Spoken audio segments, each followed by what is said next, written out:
Battle Through the Heavens. By Heavenly Silkworm Potato. Kabanata 616. Pagsulong sa Dawang. Lumipas ang oras nang umalis ang tagsibol at dumating ang taglagas. Nang hindi namamalayan ng sinuman, isang buong taon na ang lumipas mula noong nangyari ang labanang iyon sa loob ng Inner Academy.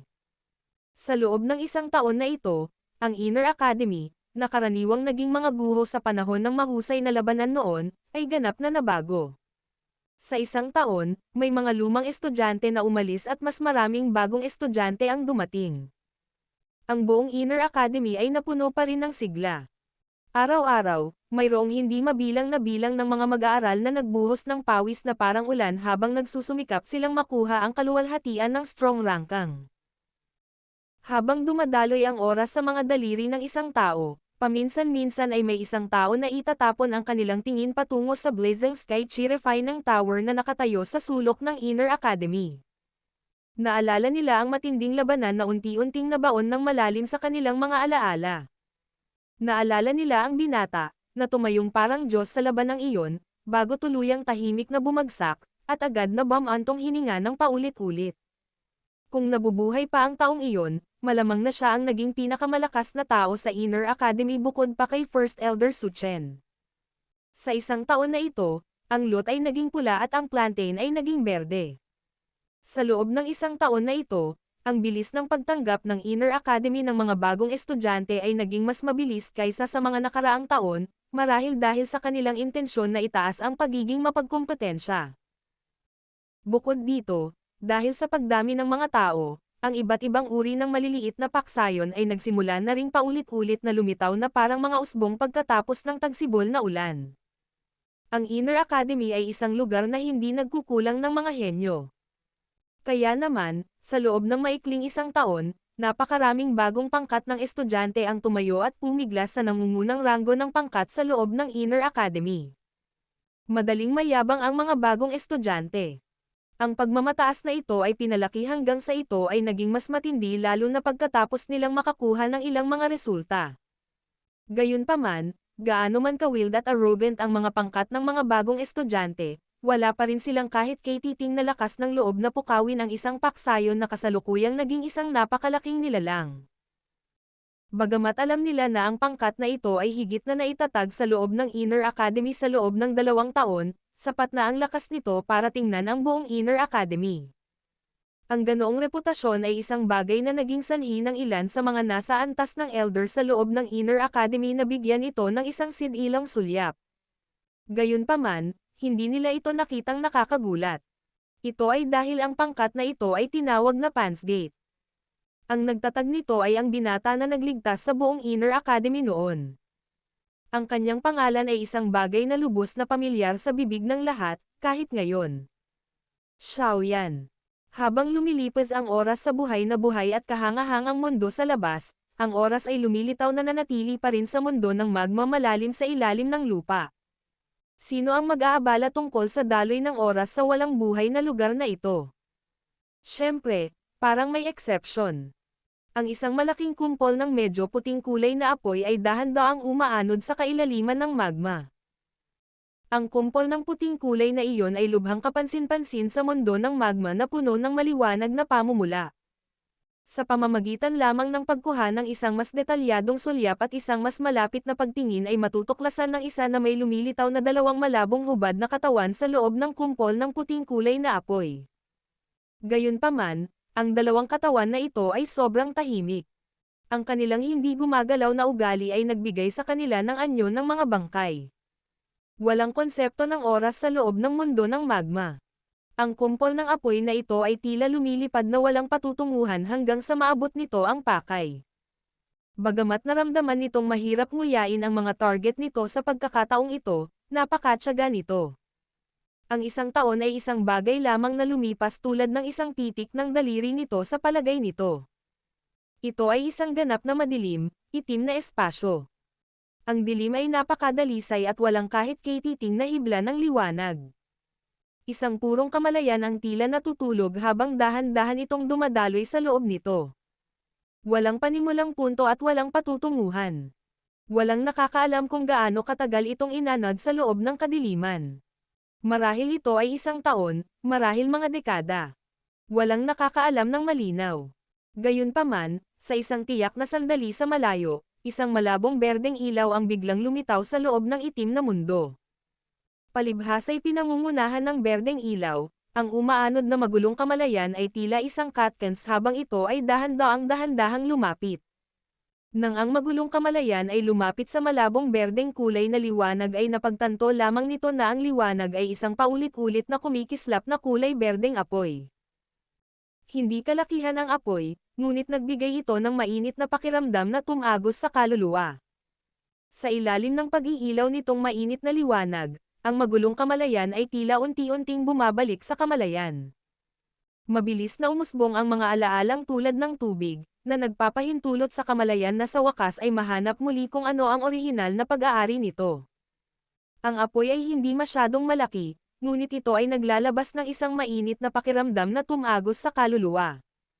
Dahil nasisinagan ng mainit na liwanag na iyon, ang magulong kamalayan ay tila unti-unting nagising. Isang torrent ng mga alaala ang mabilis na lumitaw, na naging dahilan upang ang kamalayan ay makahanap ng isang bagay na orihinal na pag-aari nito. Ako. Buhay pa ba ako? Isang napakahinang umuungol na boses ang tahimik na tumunog sa madilim na itim na mundong ito. Kaagad, ang buong madilim na mundo ay biglang nagsimulang umalangaw-ngaw ng matindi. Biglang tumagos ang ilang hibla ng liwanag sa kadiliman at sumilay sa kamalayan na iyon, dahilan upang dahan-dahan niyang imulat ang kanyang mga mata. Ang binata na parang bangkay na inaanod sa apoy ay biglang kumaibat ng daliri. Kaagad, ang kanyang mahigpit na nakapikit na mga mata ay biglang bumukas. Kahit saan niya makita ay naroon pa rin ang matingkad na pamumula sa kanyang alaala at ang kumpol ng apoy na dati niyang kinatatakutan. Gayunpaman, pagkagising o marahil ay nakabawi mula sa walang katapusang kadiliman, may baba niya lamang ang kanyang ulo at tumingin sa kanyang katawan, nakaramdam ng kawalan. Ang kanyang malakas na makatarungang build ay hindi gaanong nasira. Ang kanyang mga daliri ay dahan-daang humigpit sa medyo hindi pamilyar na paraan. Isang lakas na hindi niya naramdaman noon ay biglang lumitaw. Unti-unting nawala ang pagkawala sa kanyang malaitim na tinta ng mga mata. Gumalaw ang isip ng nakahubad na binata. Nang hindi pumasok sa kanyang pagsasanay, agad niyang nakitang malinaw ang lahat sa loob ng kanyang katawan. Ang mga chi path na naging distort at tuyo bago siya nawalan ng malay ay parang maraming kristal na maluluwag na tubo na naglalabas ng mahinang fluorescent light. Bagamat hindi sila gumagalaw, malinaw pa rin niyang naramdaman na ang mga chi path na kasalukuyang nasa kanyang katawan ay may isang uri ng marahas na pagbabago kumpara sa nakaraan, hindi alintana kung ito ay sa mga tuntunin ng tigas o lapad. Lumipat ang isip ni Xiaoyan mula sa kanyang chi paths at dahan-daang dumaloy sa kanyang buong katawan. Gayunpaman, wala siyang nakitang lugar na nagpapakita ng anumang palatandaan ng pagiging mahina. Sa halip, ang kasalukuyang katawan niyang ito ay ganap na naiiba sa bago siya nawalan ng malay. Naisip pa niya na malamang na ang lakas ng pakikipaglaban na mailalabas ng kanyang pisikal na katawan ay malamang na mas malakas at mas nakakatakot kaysa sa kanyang pag-atake pagkatapos gamitin ang Dao Qi noong nakaraan. Tama iyan, itong Dao Qi. Biglang gumalaw ang isip ni Xiaoyan at agad na lumitaw sa loob ng vortex. Ang kanyang buong pagkatao ay biglang naging mapurol habang pinagmamasdan ang ganap na walang laman na puyo ng tubig. Nasaan ang Dao Crystal? Nasaan ang Dao Qi? Ang kanyang mukha na kagagaling lang ng ilang makinis na kulay dugong kulay ay muling naging maputlang puti. Dahil minsang naranasan niya ang buhay na wala ang Dao Qi, malinaw niyang naunawaan kung anong uri ng nakakatakot na dagok ang pagkawala ng kanyang Dao Qi. Sa sandaling ang isip ni Xiaoyan ay nasa kawalan ng ulirat dahil sa kakaibang pagkawala ng kanyang Dao Qi, isang dagandong na tunog ang biglang lumabas sa loob ng kanyang katawan. Agad siyang natigilan nang makita ang isang malabahan na malakas na Dao Qi na biglang umaagos sa bawat bahagi ng kanyang katawan bago dumaloy sa malakristal na chi paths. Ang malinaw at halos transparent na mga ugat ay tila matagal nang nagtayo ng dam, na nagpapahintulot sa umaalon na Dao Qi na dumaloy at mapuno ang mga ito. Ang mga ugat ay lumiit at lumaki, na naglalabas ng isang uri ng masayang sigaw na hindi maririnig. Itong Dao Qi. Natigilan si Xiaoyan habang nakatutok siya sa Dao Qi na umaalon na parang tubig baha. Malinaw niyang naramdaman na ang Dao Qi na ito ay lumabas sa buong katawan niya. Ito ay naiiba sa nakaraan kung saan ito ay lilito lamang pagkatapos ng pag-ikot ng puyo ng tubig. Napapikit ang binata. Nang mabawi ang kanyang pagkaalerto, tila may mahina siyang naintindihan. Umalis ang isip niya sa katawan. Dahan-dahan niyang ibinuka ang kanyang palad bago ito biglang hinigpitan. Pagkayom niya ng palad ay biglang nag-iba ang espasyo sa harapan niya. Isang kumpol ng nagniningas na pulang enerhiya ang lumitaw sa kakaibang paraan bago lumitaw sa kanyang palad. Isang kakaibang liwanag ang kumikislap sa maitim na mga mata ng binata. Pagkatapos nito, ikinalat niya ang lakas sa kanyang palad at marahang yumanig ang kanyang balikat. Biglang lumundag si Dao Qi sa loob ng kanyang katawan bago tuluyang sumunod sa kakaibang ruta ng ugat at lumabas mula sa kanyang likuran. Pang! Ang mga pakpak ng apoy na kulay berde ay biglang bumaril mula sa kanyang likuran. Mayroon silang arco na mahigit 10 talampakan ang radius at lumilitaw na parang mga pakpak ng isang phoenix, mukhang napakarilag at napakaganda. Pagbabago ng Dao Qi sa mga pakpak. Bahagyang iniling ni Xiaoyan ang kanyang ulo. Pinag-aralan ng kanyang mga mata ang berdeng kulay na mga pakpak ng apoy na lumalabas sa kanyang likuran. Hindi siya gumamit ng anumang flying Dao techniques at hindi rin siya gumamit ng anumang secret technique. Bukod pa rito, hindi niya kailangang humiram ng lakas ng sinuman. Siya ay lubos na umasa sa kanyang sarili upang ipakita ang pagbabagong ito ng Dao Qi sa mga pakpak. Ang kanyang ekspresyon ay lumitaw na medyo wala sa isip. Ang berdeng apoy ay kumikinang sa kanyang macelan at makisig na mukha, na kasalukuyang nagpapakita ng karagdagang kapanahunan. Kaagad, isang arko ang tahimik na kumalat mula sa sulok ng kanyang bibig. Malinaw niyang naiintindihan kung ano ang ibig sabihin ng ganap na umasa sa kanyang lakas para gawing pakpak si Dao Qi. Kinakatawan nito na mula ngayon, si Xiaoyan ay tunay na nakapasok sa klase ng malalakas sa kontinente. Guro, mukhang hindi tayo pinutol ng tadhana guro at disipulo. Ibinaba ni Xiaoyan ang kanyang ulo at pinunasan ang maitim na singsing sa kanyang daliri habang siya ay mahinang tumawa. Lumipat ang tingin ni Xiaoyan sa kanyang mga daliri bago biglang tumahimik ang kanyang kamay. Agad siyang bamulong ng hindi sigurado. Nawala na ang storage ring. Napakunot ng noo si Xiaoyan at itinaas ang kanyang mga mata. Agad siyang nagwalas ng isang ikot sa paligid niya para lang napataas agad ang kilay. Sa pag-ikot ng kanyang palad, nagbuga siya ng lakas ng pagsipsip, na naging sanhi ng tambak ng mga bagay na bumaril at nagtagal sa kanyang katawan.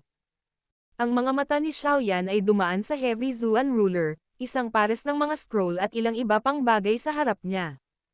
Napagtanto niya na ang lahat ng mga medicinal pills at medicinal ingredients sa loob ng storage ring ay tila nawala. Marahil ito ang dahilan kung bakit ako nakabawi. Si Xiaoyan ay malalim ang iniisip. Ito ay dahil natuklasan niya na ang berdeng lotus na nasa ilalim niya ay nawala na rin. Parang may kinalaman ang mga nawawalang bagay na ito sa kanyang paggaling. Si Xiaoyan ay pansamantalang hindi naabala sa lahat ng mga bagay na ito. Ibinaling niya ang tingin sa kabilang side. Sa lugar na iyon, nakapikit ang isang ganap na hubad na nakakabighaning dilag. Ang ahas at espirito ng tao sa itaas ng kanyang ulo ay halos pinagsanib na sa sandaling ito. Lumilitaw na binigyan ng kaunting oras, magagawa niyang ganap na pagsamahin ang mga espirito at sakupin ang katawan na ito. Mukhang nagtagumpay si Queen Medusa sa pagsasanib ng mga espirito na ito. Gayunpaman, sila ay orihinal na iisa. Ang Heaven Swallowing Python ay ipinanganak dahil sa kanya habang siya ay nabubuhay dahil sa Heaven Swallowing Python. Nakaramdam ng pag-aalinlangan si Xiaoyan habang pinagmamasdan ang napakahusay na pagsasama ng Reyna Medusa. Sa wakas, iniwan niya ang pag-iisip. Ang babaeng ito ay maaaring maging barumbado ngunit maaaring makatulong ito sa kanya sa hinaharap. Kung noon pa man, natural na matatakot si Xiaoyan sa kanya kapag nakatulog si Yao Lao. Ngayon, gayunpaman, sa malaking pagtaas ng kanyang lakas, si Xiaoyan ay nagtataglay na ng kakayahang protektahan ang kanyang sarili. Kahit na sa lakas ni Reyna Medusa, hindi na siya madaling patayin gaya ng dati kung saan ang pagpatay sa kanya ay kasing simple ng pagpatay ng langgam. Ito ang agwat sa pagitan ng isang dawang at dawling. Sa mata ng isang tunay na malakas na tao, tanging isang taong nakaabot sa klase ng dawang ang matatawag na malakas. Lahat ng nasa ibaba ng isang dawang ay isang langgam. Ang mga salitang ito ay hindi kasinungalingan. Ang Fallen Heart Flame ay biglang nanginginig habang nag-iisip si Xiaoyan. Kaagad, dahan-dahang lumitaw ang isang pares ng malabong berdeng kumikinang. Isang galit na pagsirit ay agad na tumunog ng ang pares ng berdeng kumikinang na iyon ay dumaan patungo sa buhay na si Xiaoyan. Agad na tumindi ang liwanag at isang kumpol ng matinding apoy ng puso ang muling lumitaw na kakaiba sa puso ni Xiaoyan bago sinadya ang pagsira. Bahagyang nagbago din ang ekspresyon ni Xiaoyan nang lumitaw ang apoy ng puso sa loob ng kanyang katawan. Sa saligan na muntik na siyang mapatay ng Fallen Heart Flame, sa kasalukuyan ay labis din siyang natatakot sa ningas ng puso. Gayunpaman, habang nagmamadali siyang minamaniobra ang kanyang Dao Chi bilang paghahanda upang sugpuin ang apoy ng puso, natigilan siya ng mapagtanto na sa kabila ng kumpol ng apoy ng puso na todo-todo upang magpakawala ng nakakatakot na mataas na temperatura, hindi ito nagdulot kay Xiaoyan ng alinman sa inaasahang pagkawasak o matinding sakit. Sa halip, naging sanhi ito ng init ng pakiramdam ng kanyang katawan. Hinaplos ni Xiaoyan ang kanyang itim na buhok na tumubo muli. Nalungkot ang mukha niya. Huwag mong sabihing nasanay na akong masunog. Nakatulog na si Yao Lao kaya natural na walang makasagot sa kanya. Gayunpaman, dahil natuklasan ni Xiaoyan na ang Fallen Heart Flame ay wala nang gaanong epekto sa kanya, kung gayon. Oras na para kolektahin ang kanyang utang. Dahan-daang itinaas ni Xiaoyan ang kanyang ulo at tinitigan ang dalawang spot ng malabong berdeng pagkinang. Isang makapal na ngiti ang mabilis na lumawak sa gilid ng kanyang bibig. Battle Through the Heavens. Kabanata 617. Pag-ikot ng mesa, pagkuha ng Fallen Heart Flame. Ang Fallen Heart Flame ay agad na lumitaw na nagalit dahil naglabas ito ng isang matalim na pagsirit na nakakatusok sa tenga matapos na tila naramdaman nito ang layuning pumatay na dahan-daang lumabas mula sa katawan ni Xiaoyan. Ang umaanod na malabong berdeng liwanag na iyon ay naging mas siksik. Tinatamad na iniunat ni Xiaoyan ang kanyang katawan at itinaas ang kanyang ulo patungo sa berdeng glow. Tumawa siya. Ano? Hindi ka ba kontento matapos akong sunugin ng matagal? Ang mahinang berdeng kinang ay lalong tumindi. Nang lumitaw muli ang galit na pagsirit, isang pabilog na liwanag na tila gawa sa jade ang biglang lumitaw sa ibabaw ng Fallen Heart Flame. Ang liwanag ng jade ay dahan-daang damaloy, na tila nagtataglay ng isang espiritu. Hindi nagtagal pagkatapos lumitaw ang liwanag ng jade, ang mga kumpol ng invisible na apoy ay biglang lumabas mula sa mga dingding ng apoy sa paligid niya bago tuluyang pumulupot kay Xiaoyan mula sa lahat ng direksyon. Bukod dito, ang Fallen Heart Flame ay muling nagpatawag ng mabangis at matinding apoy ng puso sa loob ng katawan ni Xiaoyan bukod sa malakas na panlabas na pag-atake. Mula sa hitsura ng sitwasyon, malinaw na gusto nitong ganap na tapusin ang matigas na ulo na si Xiaoyan sa pamamagitan ng mga pag-atake mula sa loob at labas.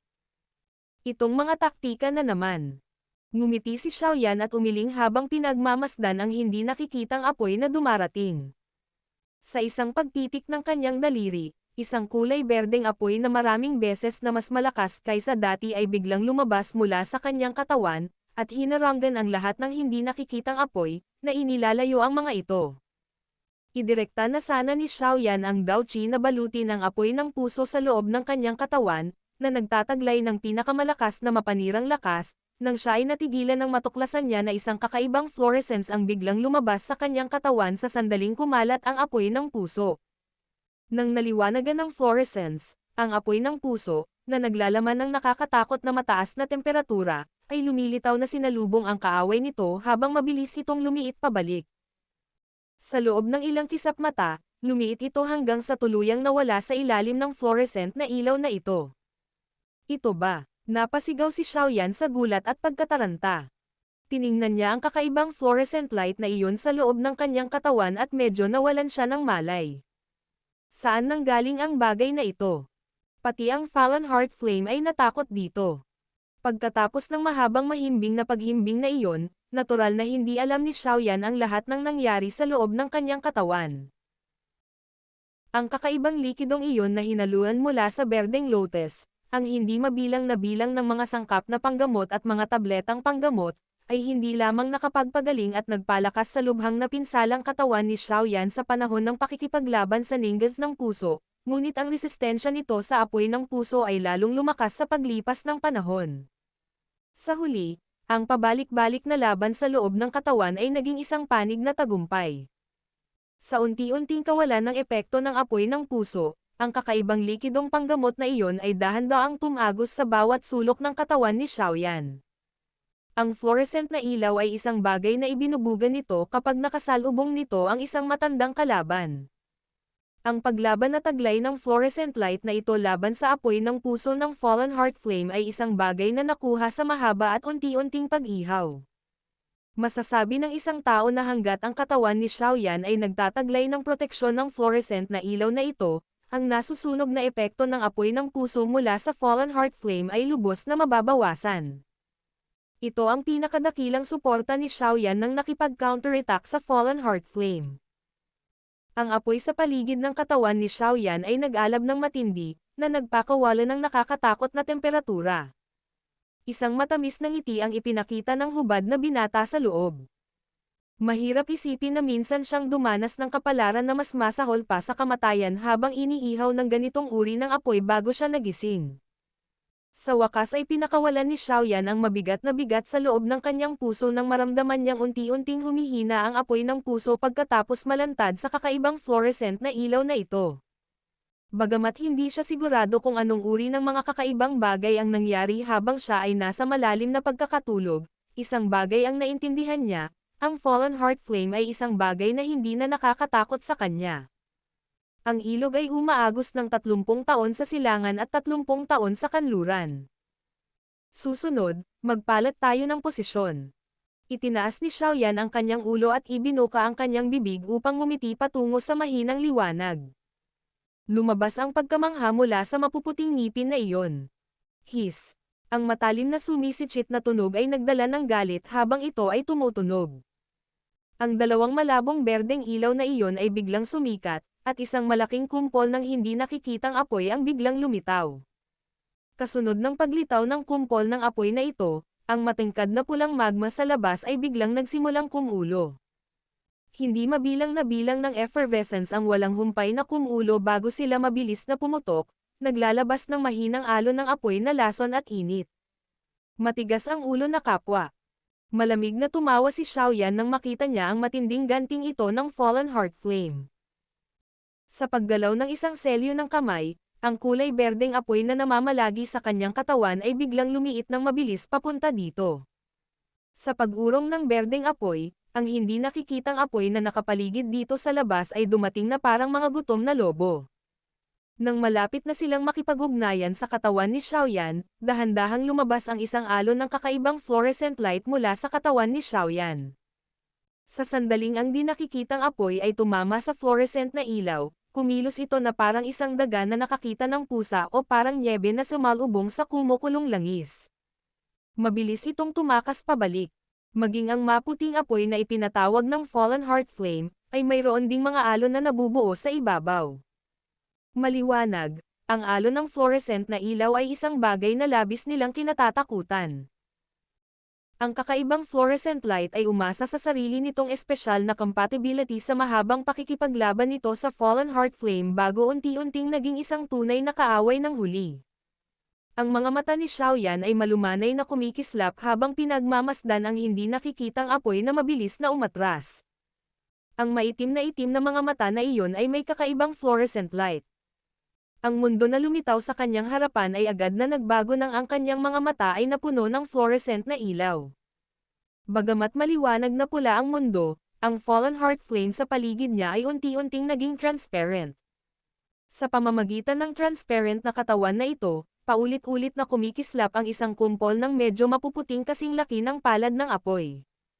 Ang mga mata ng maliit na ahas ay napuno ng hindi nakikitang apoy. Habang umiikot ang mga mata, binigyan nito ang sarili ng sobrang matalinong hitsura. Maliwanag, ang maliit na ahas na ito ay nagtataglay ng ilang katalinuhan. Mukhang natuklasan din ng maliit na ahas si Xiaoyan habang pinapanood ito ng huli. Isang mabangis na kinang ang agad na bumangon sa mga mata ng ahas. Unti-unting bumangon mula sa katawan nito ang mga alon ng nakakatakot na hindi nakikitang apoy. Dito ba matatagpuan ang esensya ng Fallen Heart Flame? Ang mga mata ni Xiaoyan ay dahan-daang kumurap habang siya ay nagpakawala ng mahinang tawa. Bagamat ang malaking kumpol ng apoy sa paligid niya ay tila Fallen Heart Flame, kailangan niyang hanapin ang pangunahing posisyon kung gusto niyang makalusot. Ang maliit na ahas ng apoy ay kung saan matatagpuan ang core na ito. Hanggat nakuha ito ni Xiaoyan, talagang mahuhuli niya ang Fallen Heart Flame. Dahan-daang iniabot ni Xiaoyan ang kanyang mahabang kamay. Itinaas niya ang sulok ng kanyang bibig. Isang matinding berdeng apoy ang bumalat dito. Ang siksik na fluorescent na ilaw ay lumitaw pagkatapos ng pagbabalot ng apoy, na sumasakop sa berdeng apoy na may isa pang layer. Ang kamay ni Xiaoyan ay hugis claw habang bahagyang kumukulot. Ngumiti siya patungo sa lugar kung saan nakatago ang maliit na ahas na apoy.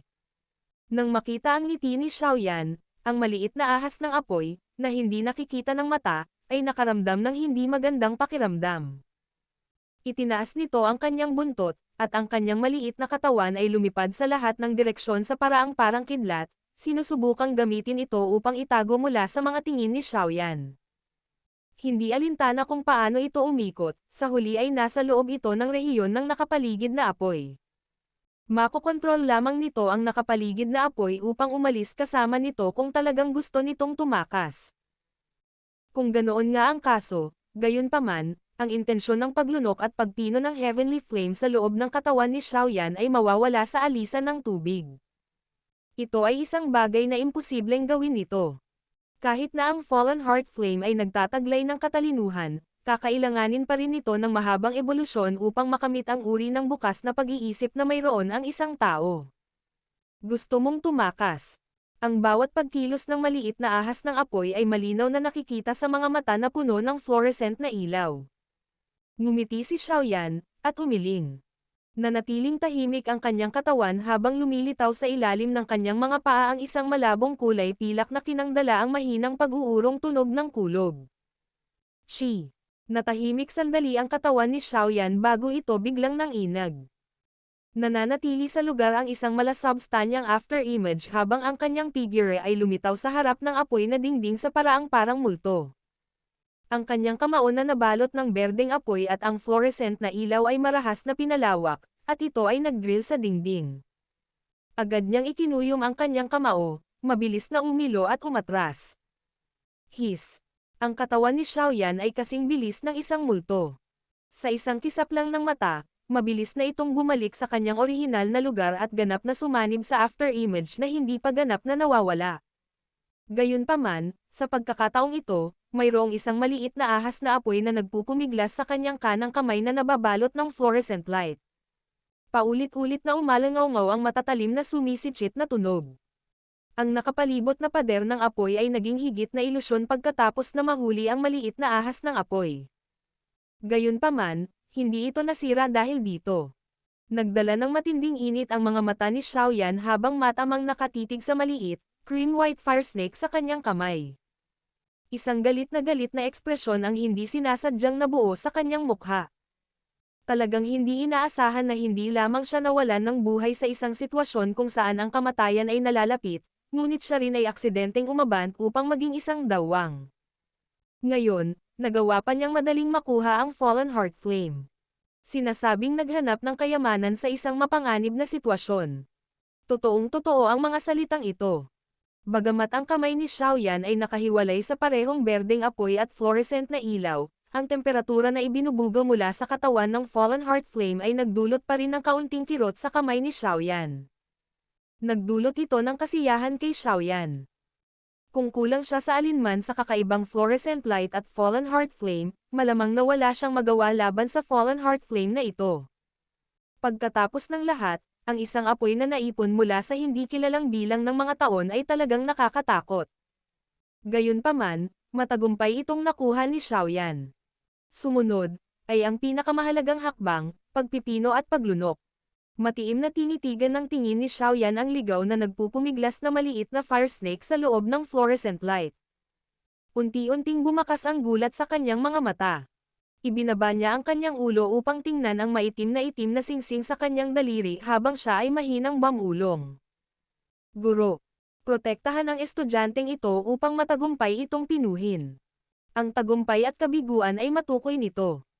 Dapat ayusin ni Xiaoyan itong Fallen Heart Flame kung gusto niyang makatakas mula sa malawak na magma na ito. Hindi nag-atubili si Xiaoyan matapos tumunog ang kanyang boses. Napaupo ang kanyang katawan, at pinag-cross niya ang kanyang mga paa habang sinuspinde. Ang kulay berdeng apoy sa kanyang kamay ay biglang tumaas. Sa ilalim ng ligaw at marahas na pagsunog ng berdeng apoy, dahan-daang lumubog ang maliit na ahas ng apoy. Sa wakas, sinundan nito ang kamay ni Xiaoyan at dumungaw sa kanyang katawan. Agad na nanigas ang katawan ni Xiaoyan pagkatapos ng pagpasok ng Fallen Heart Flame. Ang tunay na dakilang labanan ay malapit nang magsimula. Kung nagawang pinuhin at lumunin ni Xiaoyan ang pangalawang Heavenly Flame na ito, malamang na muling umangat ang kanyang lakas. Ang misteryosong flame mantra na iyon ay talagang papasok sa isang hinog na yugto. Ang mga benepisyong makukuha ni Xiaoyan sa pagtitiis nito ay hindi mapapantayan. Kung nabigo itong tiisin ni Xiaoyan, maaaring maging alikabok na lang siya mula sa mga nalalabing alon na ibinuga mula sa banggaan ng dalawang uri ng Heavenly Flame.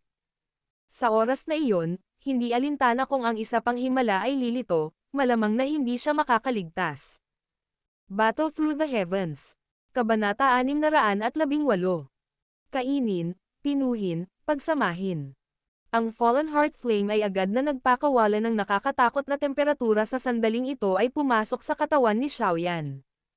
Sa ilalim ng mataas na temperaturang ito, unti-unting kumukulo si Xiaoyan, na nagresulta sa matinding kirot sa kabila ng pagkakaroon ng proteksyon ng kakaibang fluorescent light at ng kanyang Heavenly Flame. Ang kakanyahan ng Fallen Heart Flame na ito ay maaaring hindi malaki, ngunit nagkaroon lamang ito ng hugis pagkatapos na maipan sa hindi mabilang na bilang ng mga taon. Sa makatuwid, ang temperatura nito ay hindi pangkaraniwan. Sa kabila ng matinding sakit na muling lumitaw sa loob ng kanyang katawan, hindi ito sa isang lawak kung saan imposibleng magtiis matapos maranasan ni Xiaoyan ang matinding sakit na mas masahol pa sa kamatayan sa huling pagkakataon. Pilit niyang pinatatag ang isip. Umaagos na berdeng apoy ang lumabas mula sa kanyang katawan at agad na bumuo ng dragnet na hugis bago palibutan ang Fallen Heart Flame, na nagdudulot ng pagkasira sa loob ng katawan ni Xiaoyan. Sa sandaling ito, ang Fallen Heart Flame ay malinaw na nagtataglay pa rin ng sarili nitong kamalayan kahit na naabsorb na sa katawan ni Xiaoyan. Kaya naman, tuso ito habang kumikilos sa lahat ng direksyon matapos mapalibutan ni Xiaoyan. Ang nakakatakot na mataas na temperatura ay hindi na naging dahilan para makaramdam ng sakit si Xiaoyan hanggang sa puntong ayaw na niyang mabuhay. Gayunpaman, hindi maiiwasan na magdudulot ito ng pagkabigo na mabuo sa puso ng isang tao kung ito ay matagalan. Nagpatuloy ang pagkuha ng halos 10 minuto bago tuluyang itinigil ni Xiaoyan ang walang kabuluhang aksyon na ito. Ang pagdrag ng mga bagay sa ganitong paraan ay walang silbi. Hindi ako naniniwala na hindi kita mabibihag. Unti-unting tumahimik ang isip ni Xiaoyan. Ang mga sinulid ng siksik na fluorescent na ilaw ay biglang lumabas sa buong katawan niya bago kumalat sa bawat sulok nito. Dahil nasisinagan ng fluorescent light, ang Fallen Heart Flame, na gumagalaw sa kakaibang paraan, ay naging bahagyang mabagal. Sinamantala ni Xiaoyan ang pagkakataong ito at ginamit ang Green Lotus Core Flame para balutin ito. Ang Fallen Heart Flame ay hindi sumuko sa kabila ng napapalibutan ng berdeng apoy. Sa halip, nagsimula itong magpumiglas ng husto, tulad ng isang nakakulong na hayop. Paulit-ulit itong naglabas ng nakakatakot na temperatura.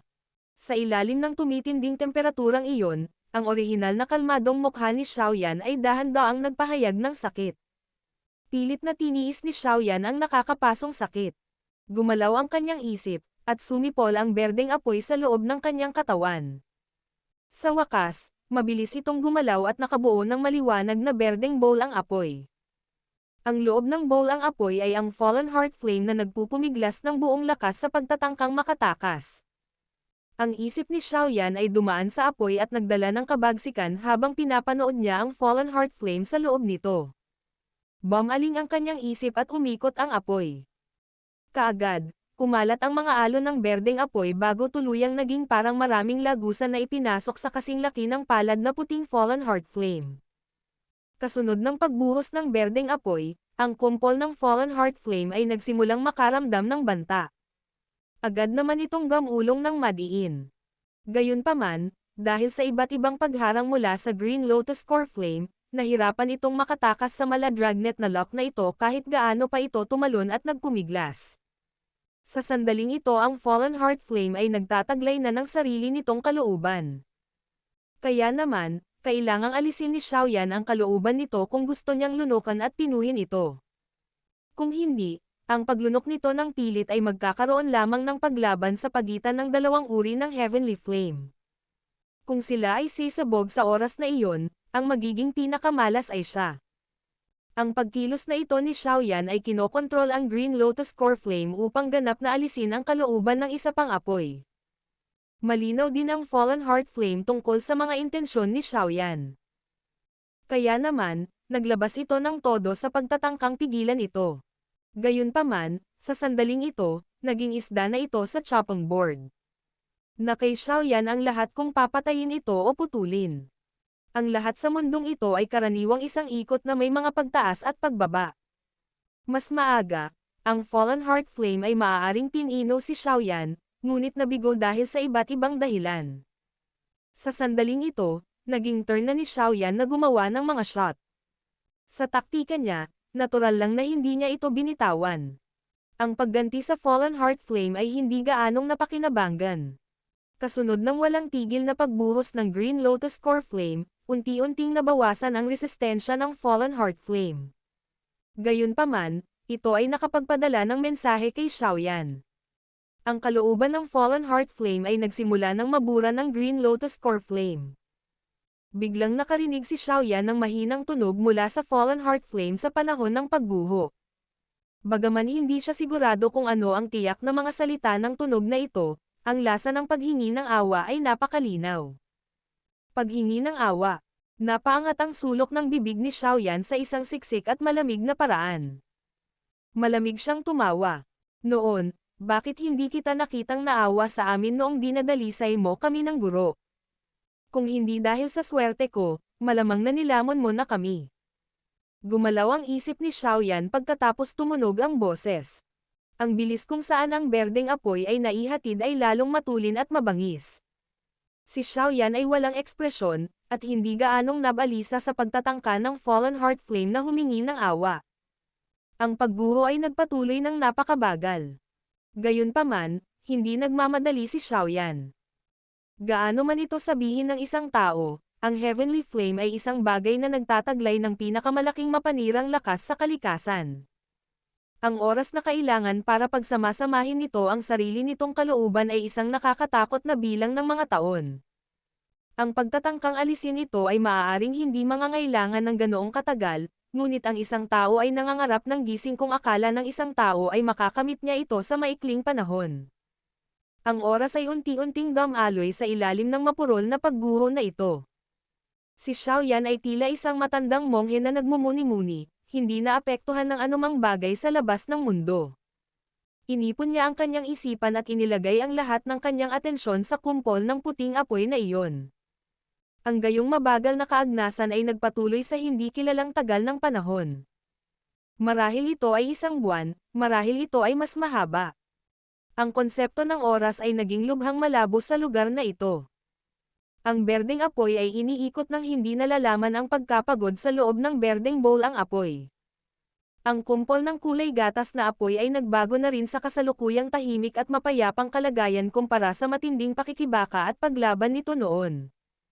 Ito ay malinaw na nagpahiwatig na ang kalooban ng Fallen Heart Flame ay unti-unting nawawala. Creak. Isang bahagyang kaluskos ang biglang lumitaw sa loob ng tahimik na katawan. Kasunod ng paglitaw ng tunog na ito, ang tahimik na pag-iisip ni Xiaoyan ay lumokso din ng marahas. Lumingon siya patungo sa Fallen Heart Flame na binalot ng mga layer ng berdeng apoy. Sa sandaling ito ang Fallen Heart Flame ay nasuspine sa loob nito. Mainit at mapayapa ang kumpol na kulay kremang puti. Ang thread ng kalooban sa loob ng Fallen Heart Flame, na orihinal na puno ng mga nakakasakit at mapanirang katangian, ay sa wakas ay nawala pagkatapos ng matagal na kaagnasan ni Xiaoyan. Ang kasalukuyang Fallen Heart Flame ay lumitaw na parang kakapanganak pa lang, at hindi nagtataglay ng kahit kaunting nakakasakit na katangian. Nagtagumpay na ba ako sa wakas? Nagising ang isip ni Xiaoyan mula sa parang natutulog na estado kasunod ng pagkawala ng kamalayan ng Fallen Heart Flame.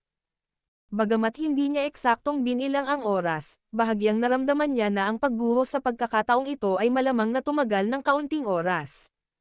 Gaano man karaming oras ang naubos, ito ay higit na mabuti kaysa sa makulong dito magpakailanman. Inaliw ni Xiaoyan ang sarili sa loob ng kanyang puso.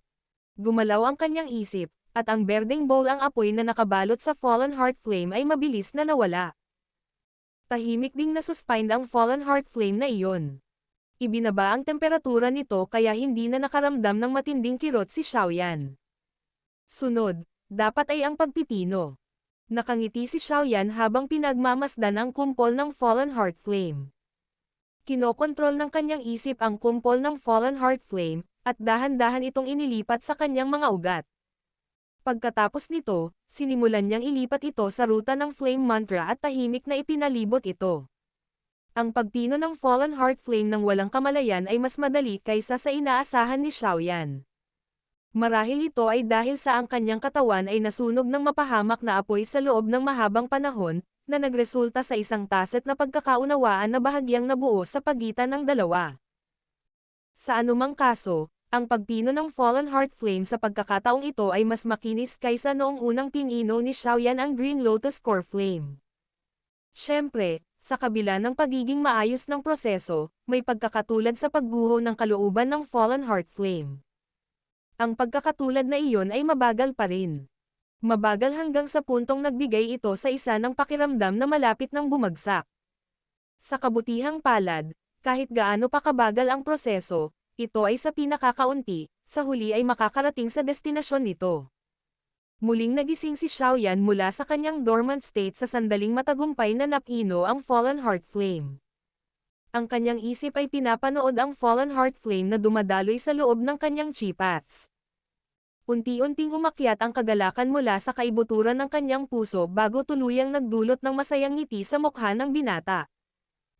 Hindi nagmamadali si Xiaoyan na kontrolin ang pagsasama nito sa Green Lotus Core Flame pagkatapos na pinuhin ang Fallen Heart Flame.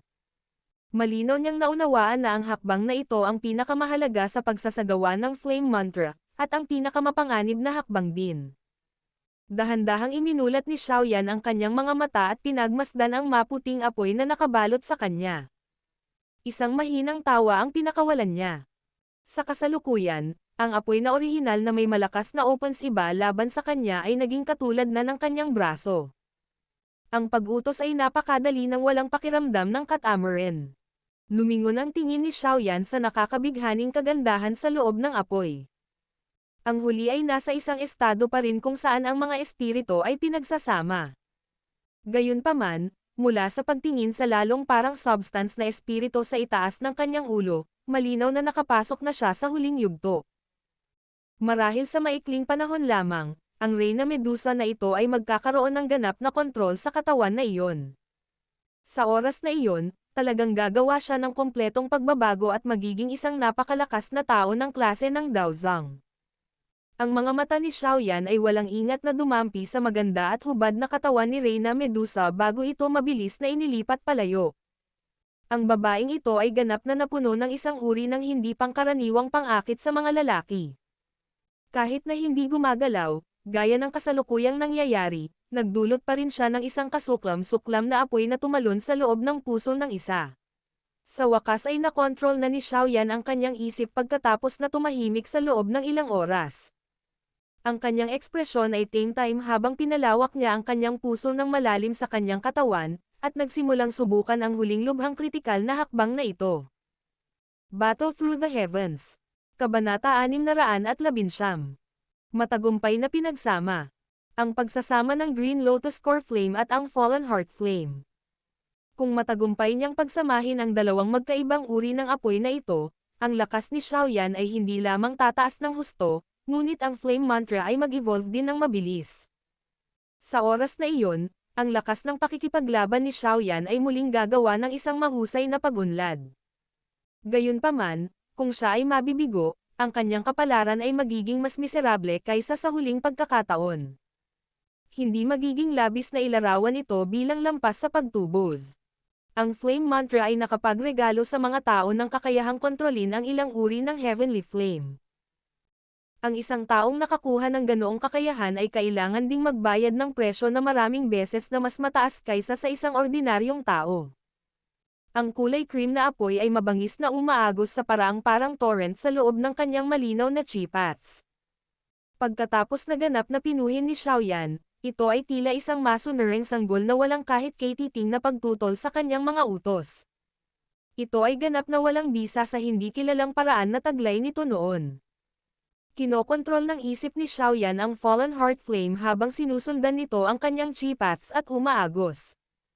Pagkatapos nito ay nagpatuloy ng ilang sirkulasyon, dahan-dahan itong gumagala sa kanyang mga chipat bago bumuhos sa loob ng puyo ng tubig na naging ganap na walang laman. Dahan-dahang bumantong hininga si Xiaoyan nang tuluyang pumasok sa vortex ang Fallen Heart Flame. Gumalaw ang kanyang isip, at nakita niya ang kulay berdeng apoy na agad na umaagos palabas sa lahat ng direksyon mula sa Acceptance Spirit sa gitna, na ginamit upang iimbak ang Heavenly Flame. Kasunod ng paglitaw ng Green Lotus Core Flame, ang orihinal na tahimik na Fallen Heart Flame ay nagsimulang kumulo. Ang Heavenly Flames ay nagtataglay ng napakahusay na mapanirang lakas. Kung ang dalawang uri ng Heavenly Flame ay magbanggaan, ito ay ang kaso ng paglunok sa kabilang partido o paglamon nito. Walang ibang pagpipilian. Kaya naman, sa sandaling lumitaw ang Green Lotus Core Flame, nagawa pa rin ng Fallen Heart Flame na umasa sa mga instinct nito upang maging handa na lumikha ng gulo kahit na ito ay pinigilan ni Xiaoyan. Siyempre, hindi lang ang Fallen Heart Flame ang handang magdulot ng gulo. Ang karaniwang masunurin na Green Lotus Core Flame na nagligtas kay Xiaoyan sa hindi mabilang na sitwasyon sa buhay at kamatayan ay nagsimula na ring gamulong at tumalon. Ang instincts nito ang nagtulak dito para taglayin ang pagnanais na lumunin ang Heavenly Flame sa harap nito. Sa ganoong paraan, ito ay magiging mas malakas. Hindi katakataka na laging sinasabi na ang isang alchemist ay kayang kontrolin ang isang uri ng Heavenly Flame. Hindi inaasahan na ang kanilang paglaban sa isa't isa ay talagang napakatindi.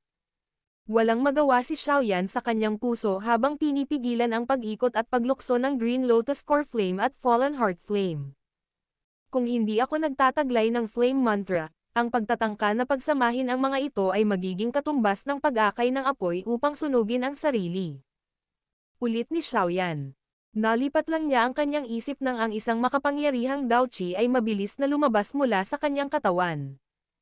Nakompleto nito ang isang cycle habang sinusundan ang ruta ng Flame Mantra bago maingat na ibinuhos sa puyo ng tubig. Naging parang isang boundary line na nakatayo sa pagitan ng Fallen Heart Flame at Green Lotus Core Flame. Susunod. Tayo. Simulan ang pagsasanib. Ang isipan ni Xiaoyan ay walang awa na huminga ng hindi umiiral na hangin. Sa wakas ay tumigil na siya sa pag-aalinlangan. Isang utos ang lumabas sa kanyang isipan. Kasunod ng isyo ng kautusan, nawala din ang pagsugpo sa dalawang uri ng Heavenly Flames. Nang mawala ang panunupil, nagsimula silang lumaban tulad ng mga mababangas na tigre na kakababalang ng bundok. Pareho silang may dalang dagandong na naging sanhi ng takot sa isa at dumagundong ng marahas pababa. Sa wakas, ang dalawang uri ng apoy ay marahas na nagbanggaan. Bang! Bagamat mayroong isang layer ng Flame Mantra na Daoqi na nakaharang sa dalawang apoy, ang banggaan ay naglalabas pa rin ng isang tunog na mababa, malalim, malakas at malinaw. Ang isang mahusay na init ay tahimik na bumangon mula sa puyo ng tubig. Maingat na kinokontrol ni Xiaoyan ang Flame Mantra na Daoqi habang tinangka niyang ihiwalay ang dalawang uri ng apoy. Sa kabila nito, gayunpaman, ang dalawang Heavenly Flames, na nagkalapit sa isa't isa, ay nagsimula ring umulit-ulit na parang mga alon. Sa wakas, lumilitaw silang nakikipaglaban sa isa't isa, paulit-ulit na nagpapakawala ng mataas na temperatura. Ang paraang iyon ay parang gusto nilang talunin ang kabilang partido. Ang mga alon ng flame mantra na Dao Qi ay paulit-ulit na damaloy at umikot sa loob ng Qi paths ni Xiaoyan bago bumuhos sa vortex. Pagkatapos nito, pumasok sila sa loob ng dalawang heavenly flames. Kasunod ng pagdaragdag ng flame mantra na Dao Qi na nagtataglay ng kakaibang lakas, ang orihinal na parang paputok na heavenly flames, na sumabog ng magkadikit kanina, ay unti-unting naging tahimik. Nakahinga ng maluwag si Xiaoyan nang mapagmasdan ang malakas na epekto ng flame mantra. Dahil nakita niya ang nakakatakot na pagtataboy sa pagitan ng dalawang heavenly flames kanina, talagang hindi siya nang ahas na sabihin na magsasama na lang sila. Sa kabutihang palad, ang flame mantra ay talagang karapat-dapat na maging isang misteryosong paraan ng Qi na kahit si Yao Lao ay patuloy na pinupuri. Ang epekto ng pagkakasundo sa heavenly flames ay talagang pambihira. Ang isip ni Xiaoyan ay may sensinang nakatuon sa paggalaw ng dalawang uri ng heavenly flames sa loob ng vortex. Pagkatapos lamang na makitang naging mas kalmado na sila, maingat na inalis ni Xiaoyan ang isang layer ng Dao Qi sa pagitan nila. Nawala ang manipis na layer ng Dao Qi. Isang berde at puting kulay na apoy sa wakas ay nakipag-ugnayan ng walang anumang agwat sa pagitan nila. Walang kahit katiting na kakaibang paggalaw sa gitna ng katahimikan nang sila ay makipag-ugnayan. Gayunpaman, nang malapit ng bumantong hininga si Xiaoyan, isang mahina at malalim na pagsabog na tunog ang biglang lumitaw sa loob ng puyo ng tubig, na naging sanhi ng marahas na paglukso ng kanyang puso. Lumipat ang isip ni Xiaoyan patungo sa loob ng puyo ng tubig sa paraang parang kidlat. Ang magulong sitwasyon na katulad ng isang bulkang pumuputok sa kailaliman ng malawak na karagatan ay naging dahilan ng pag-urong ng lahat ng mga butas sa katawan ni Xiaoyan. Kalokohan. Maaari bang magsanib ang heavenly flames na ito? Hindi napigilan ni Xiaoyan ang pagmumura habang pinagmamasdan ang dalawang magkaibang kulay na magulong kumpol ng apoy na paulit-ulit na naglalabas ng kaunting pagsabog. Ang pagkikita ng dalawang bagay na ito ay katulad ng pagpupulong ng pulbures sa isang kislap. Ang pinakadirektang kinahinatnan ay nagresulta ito sa isang matinding pagsabog. Gayunpaman, ang dalawang bagay na ito ay hinaluan ng napakaraming flame mantra Dao Qi ni Xiaoyan. Kung hindi, ang pagsabog ay maaaring maging mas marahas. Gayunpaman, sa hitsura ng sitwasyon, lumilitaw na ang pagsabog ay nagiging mas matindi. Hindi nagtagal, ang marahas na pagsabog ay maaaring pumutok sa loob ng katawan ni Xiaoyan hanggang sa ito ay maging mga pira-piraso. Mapait na tumawa si Xiaoyan at umiling habang nararamdaman niya ang mga alon ng matinding kibot na sakit na ibinubuga mula sa puyo ng tubig. Gumalaw ang kanyang isip at ang malakas na Dao Qi ay lumundag mula sa kanyang buong katawan na parang tubig baha. Sa wakas, sinundan nito ang ruta ng flame mantra habang nagsimula itong umikot bago ibuhos ng walang tigil sa puyo ng tubig. Pagkatapos ay idinagdag ang mga ito sa dalawang kulay na kumpol ng apoy na ang mga tunog ng pagsabog ay nagiging mas malakas at mas malinaw. Ang aksyong ito ni Xiaoyan ang tanging naiisip niyang solusyon.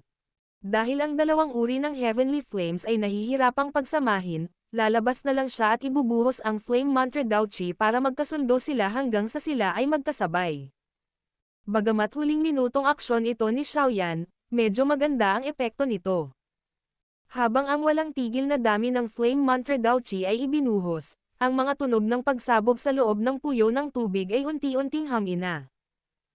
Bagaman ang dalawang apoy na ito ay tumanggi pa ring tanggapin ang isa't isa, ang anumang pag-atake na sumabog pansamantala ay hindi bababa sa hindi masyadong mabangis. Ang tensyon na doon ng isip ni Xiaoyan ay tuluyang napahinga nang makitang epektibo ang pamamaraang ito. Alam niya na tiyak na hindi ito magiging isang mabilis na bagay para sa dalawang uri ng heavenly flame na ganap na sumanib. Ito ay isang mahusay na pagpapabuti upang maiwasan ang mga ito mula sa pagsabog sa alitan sa sandaling sila ay nagkita. Ang flame mantra Dao Qi ay patuloy pa ring ibinuhos sa puyo ng tubig. Naunawaan din ni Xiaoyan na ito ay isang matagal na labanan. Kaya naman, pinasok niya ang kanyang mode ng pagsasanay sa napakabilis na paraan. Pagkatapos nito, umasa siya sa pagsipsip ng panlabas na enerhiya upang magbigay ng sapat na Dao Qi na kailangan para mapanatili ang kapayapaan sa pagitan ng heavenly flame.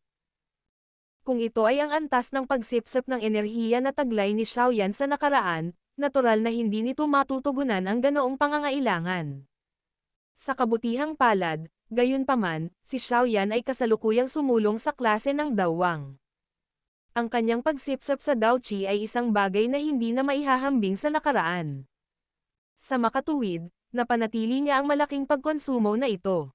Ito ay isang mahabang labanan. Siguradong mananalo si Xiaoyan kung makakapagtiis siya. Ang paunang kondisyon, gayunpaman, ay walang marahas o hindi inaasahang mga kaganapan na nangyari. Ang konsepto ng oras ay katulad na malabo kapag ang isa ay nasa mode ng pagsasanay. Kaya, hindi alam ni Xiaoyan kung ilang oras na ang lumipas. Bahagya lang niyang naramdaman mula sa pinaghalong heavenly flame sa kanyang puyo ng tubig na ang pagsasanib na ito ay naubos ng maraming oras. Siyempre, maaaring tumagal ito ng maraming oras, ngunit ang resulta na inani ni Xiaoyan ay napakaganda rin. Ang berde at puting apoy sa puyo ng tubig, na hindi kayang tiisin ang isa't isa, ay naging parang dalawang putik na pinaghalo. Bagamat hindi sila nagsanib, ang mga bakas ng pagsasanib ay, kahit papaano, ay lumitaw. Nanatili sa training mode ang katawan ni Xiaoyan.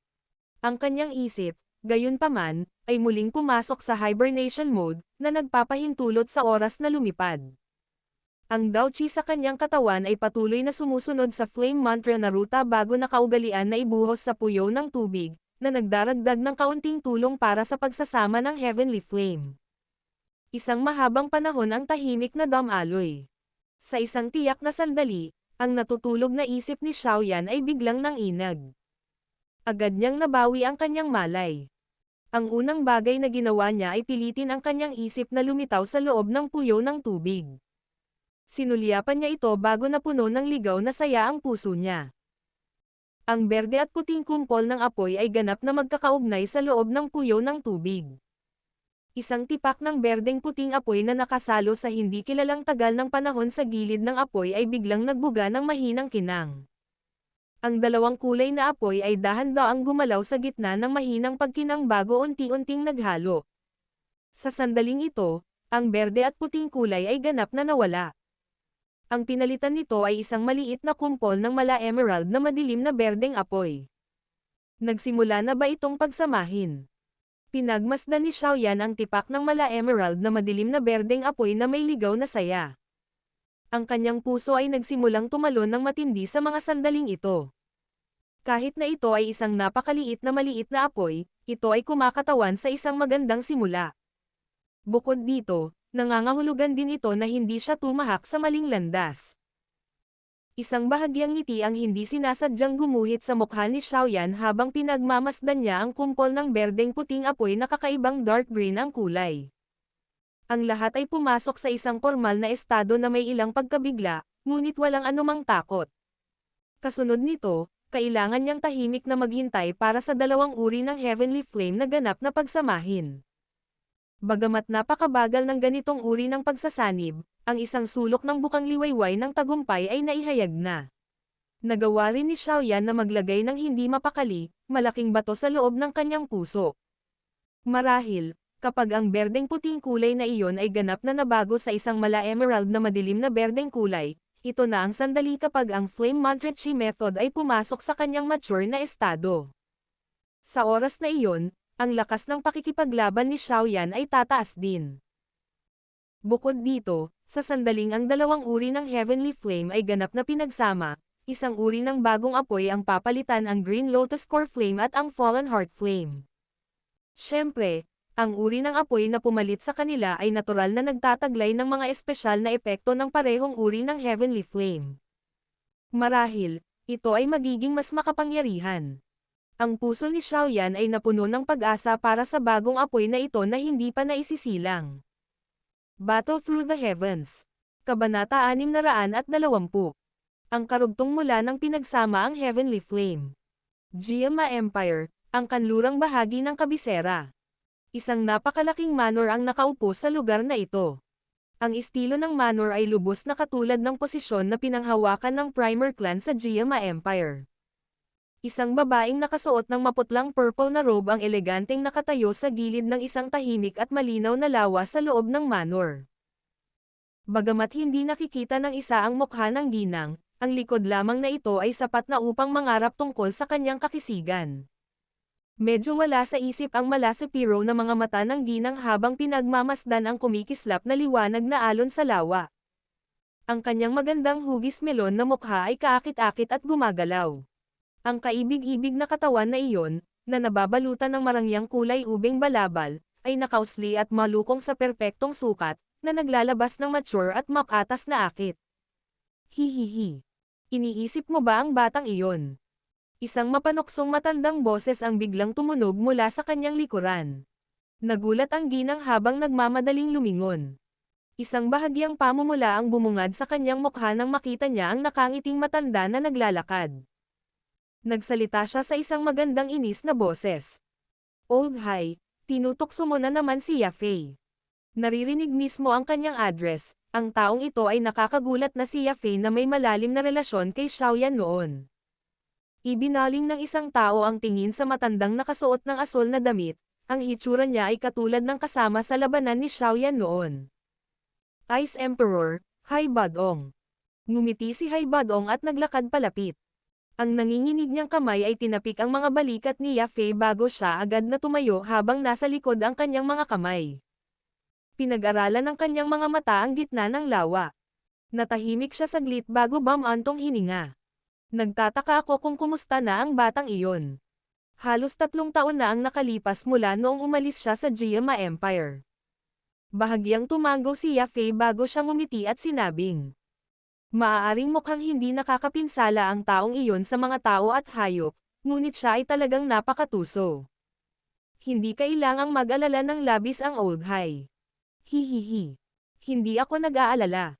Sa tingin ko ang taong iyon ay mamumuhay ng mas panabik na buhay kaysa sa iba. Napangiti si Hai Badong.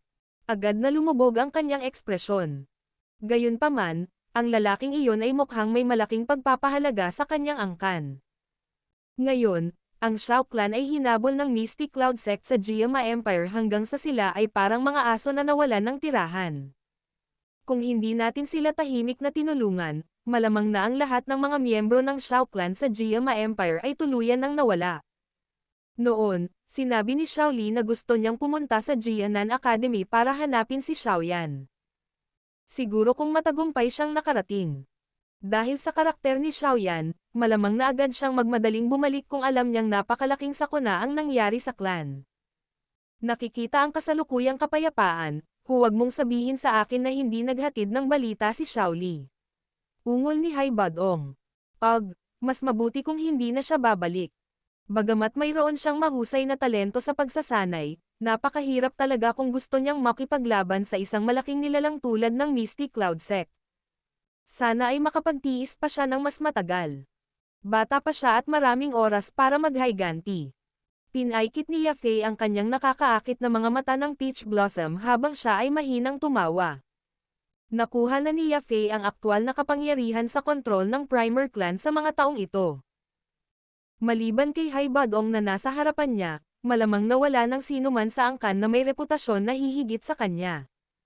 Maaaring mayroon siyang suporta ng Hai Badong, ngunit ang pagiging magulo sa ganoong antas sa kabila ng pagiging isang babae ay nangangahulugan na ang kanyang kakayahan ay isang bagay na hindi na kailangang pagdudahan. Ang network ng impormasyon na binuo niya sa mga taong ito ay karaniwang kumalat sa buong Jiama Empire.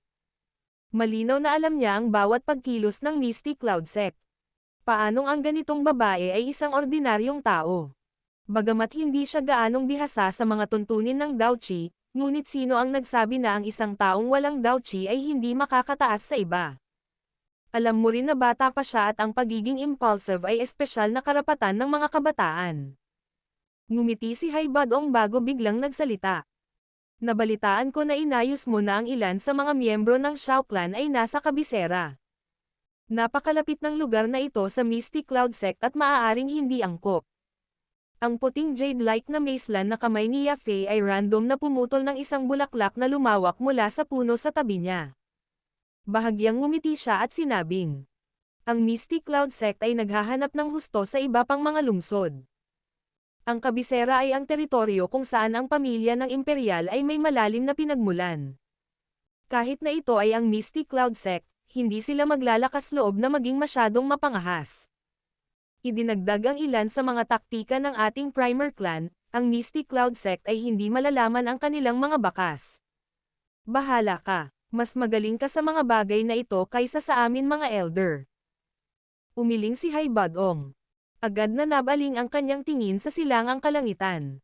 Ang isang matayog na tuktok ng bundok na tumagos sa mga ulap ay bahagyang nakikita sa lugar na iyon. Napakunot ang noo niya ng mahigpit. Hindi ko talaga alam kung ano talaga ang ginagawa ni Yun Shan, ang matandang iyon na hindi mamamatay. Kahit na may sama ng loob siya kay Xiaoyan, hindi na niya kailangang atakihin ang Xiao Clan, di ba? Ano pa ang silbi ng kanyang mga aksyon maliban sa galit kay Xiaoyan? Pinagdikit ni Yafei ang kanyang mga kilay at pinaglaruan ang bulaklak sa kanyang kamay. Bamulong siya. Ayon sa aking pagsisiyasat, natuklasan ko na ang Misty Cloud Sect ay mukhang naghahanap ng isang bagay na pinapahalagahan ng mga miyembro ng Xiao Clan. Ano ang hinahanap nila? Huwag mong sabihin sa akin na ang Xiaoyan ay may hawak pa rin ng isang bagay na maaaring makaakit sa kanila. Kumunot ang noo ni Haibadong at nagtanong. Namilog ang mga mata ni Yafei. Ilang sandali pa, bahagyang umiling siya at mahinang tumawa. Hindi rin ako masyadong sigurado. Marahil ito ay isang maling akala.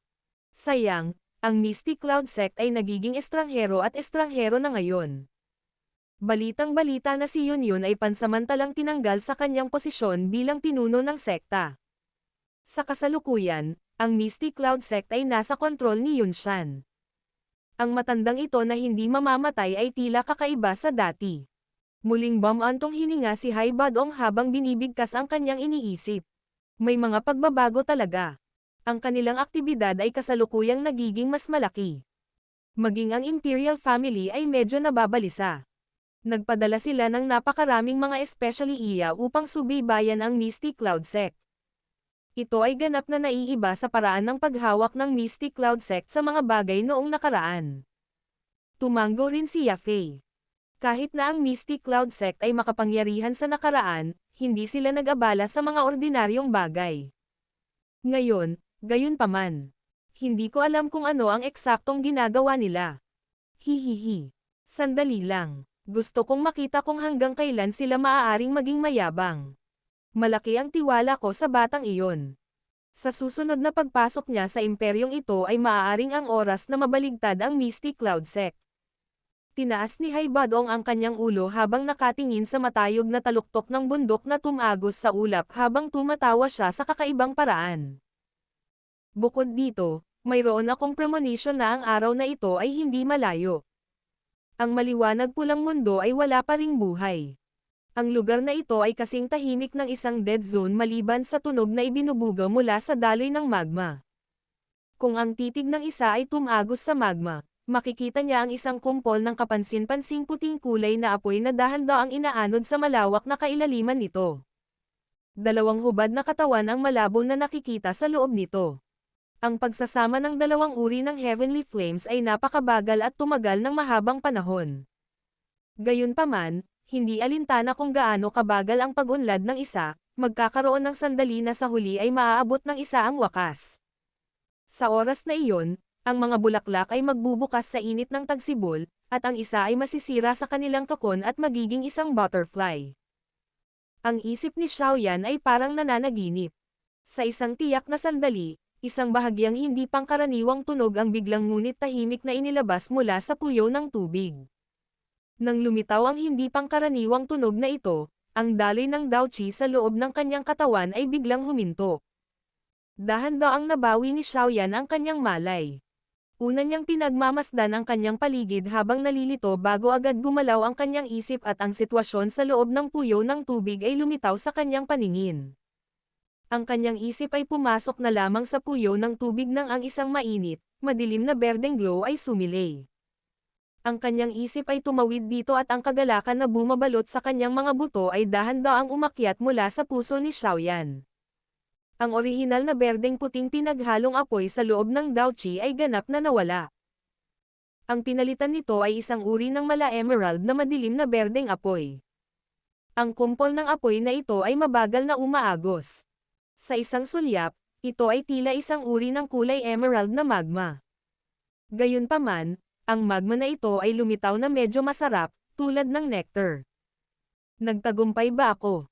Nagulat ang puso ni Xiaoyan habang pinag-aaralan niya ang kumpol ng madilim na berdeng apoy. Ilang sandali pa ang lumipas bago siya tuluyang nakalanghap ng malalim na hangin. Ang kanyang puso ay agad na naglabas ng isang tahimik na ligaw na dagandong. Magkano ang ibinigay niya para sa araw na ito?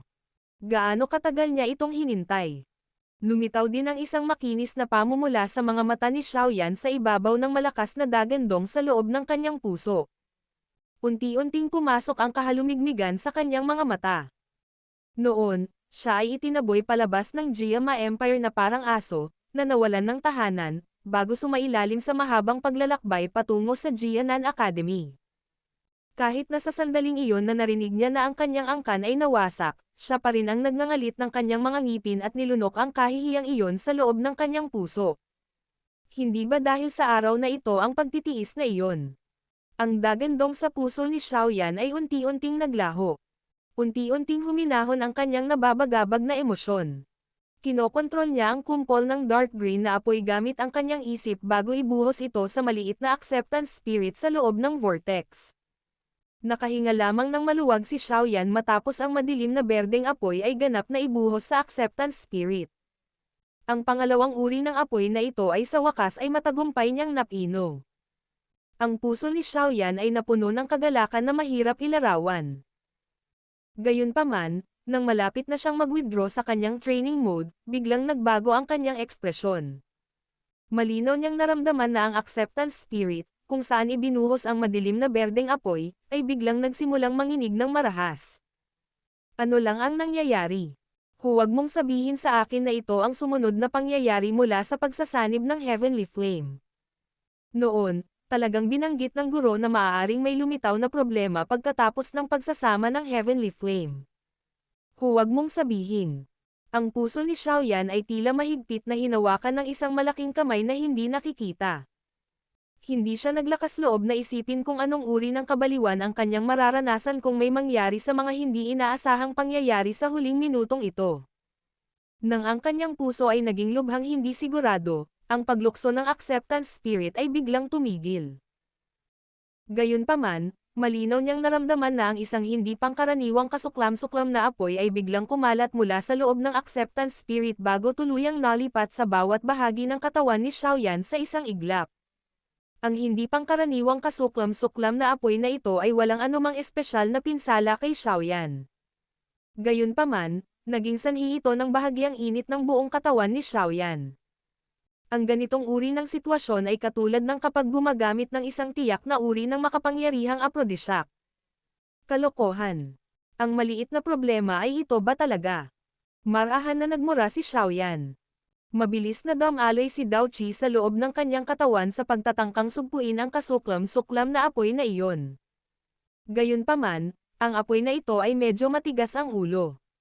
Kung mas pinigilan ito ni Xiaoyan, mas malaki ang paghihiganti nito.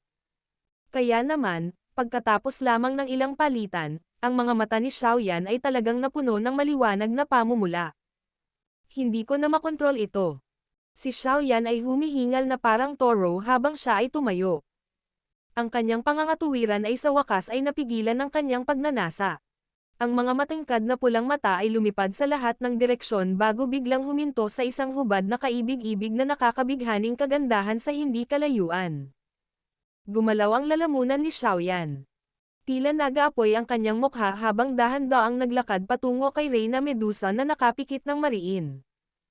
Kung gising si Xiaoyan, hinding-hindi siya maglalakas loob na gumawa ng ganitong kabastusan sa temperamental na Reyna Medusa kahit na doblehin pa niya ang kanyang tapang.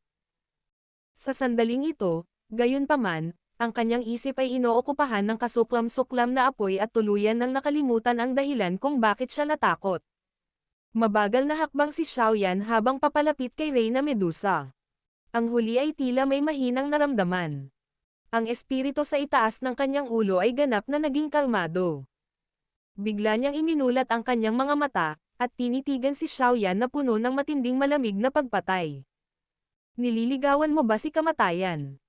Ang espiritu ay mabilis na pumasok sa kanyang katawan, at ang mahigpit na nakapikit na mga mata ni Reyna Medusa ay agad na binuksan.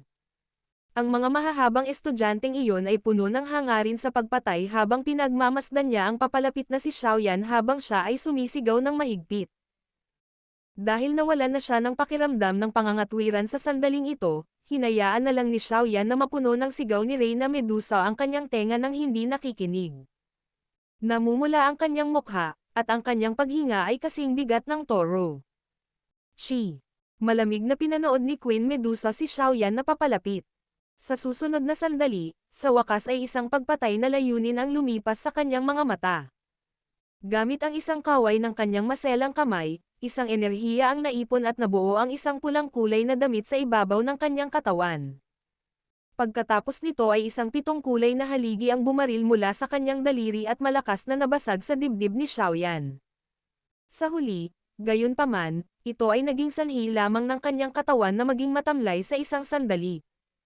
Kalokohan. Sa una ay natigilan si Reyna Medusa habang pinapanood niya ang pag-atake na biglang hamina. Agad siyang naunawaan. Dahil sa kakatapos lang ng kanyang espiritu sa pagsasanib, hindi niya nailabas ang kahit kalahati ng kanyang dating lakas. Kaya naman, ang kasalukuyang Reyna Medusa ay nasa pinakamahina niyang sandali. Roar!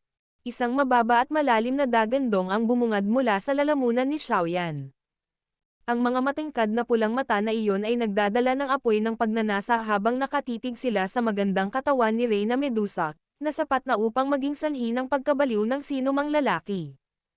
Ikinumpas niya ang kanyang kamay at kumislap ang isang bilog ng madilim na berdeng apoy, na mahigpit na nakatali sa mga kamay ni Reyna Medusa. Sa sandaling ito, wala nang intensyon si Xiaoyan na tretuhin ng maayos ang babaeng ito. Binaliwala pa nga niya kung paano sinusunog ng maitim na berdeng apoy ang malajade na pulso ni Reyna Medusa hanggang sa mabuo ang pulang bilog. Tumayo si Xiaoyan sa harap ni Reyna Medusa. Pulang-pula ang kanyang ekspresyon habang nakatingin sa Reyna na hindi kailanman binigyan ng magandang tingin, mula sa itaas.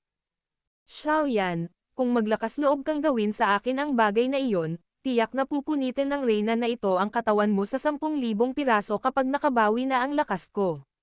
Kahit sa sandaling ito, ang mayabang na Reyna Medusa ay hindi nagpakita ng kahit katiting na lambot. Ang kanyang mga pilak na ngipin ay nakakuyom habang ang kanyang tono ay siksik at malamig. Ang kasalukuyang Xiaoyan ay natural na hindi pinapansin ang ganoong banta ni Reyna Medusa. Ang kanyang lalamunan ay muling naglabas ng mababang, malalim, ligaw na dagandong. Kaagad, ang maliwanag na pamumula sa loob ng kanyang mga mata ay lumakas. Sa isang paglukso, ang kanyang katawan ay naging parang isang ganid, marahas na tigre na idiniin ang magandang katawan ni Reyna Medusa sa ilalim niya. Mabangis na sumayaw ang kanyang kamay habang lumilitaw ang malinaw na tunog ng punit na damit sa magma mundong ito. Isang matalik na pagkilos ang tahimik na ginagawa sa loob ng kulay dugo na magma. Sa kasamaang palad, walang sino man ang nagkaroon ng swerte upang masaksihan ito.